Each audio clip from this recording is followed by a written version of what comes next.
I don't think you should start it. Sorry, you can't ride it. Dudley wants to go inside. Yeah, let's go inside. He's The radio works, and burning. the CD player, and the air conditioning.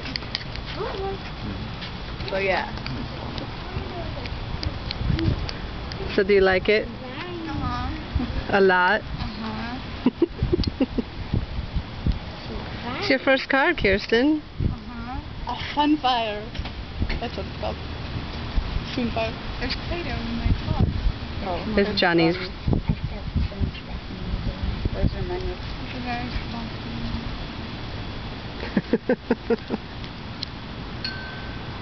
So you can't hook up your iPod to it, but you can play CDs. Holy cow, it's hot. Why don't you hand those to Cody? Yeah, give me my buns.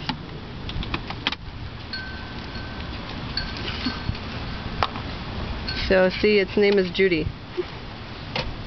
I think you should get yourself some personalized plates that say Judy. Judy. Hey, so your name is Judy? No. Her name is it's my car's Judy, name. and it's Judy for short. Judy. Doesn't that sound like a cool name, Judy, for your car? I like it. So anyway, what would you like to say to your grandmother? Thank you, Grandma. I love you. Come on,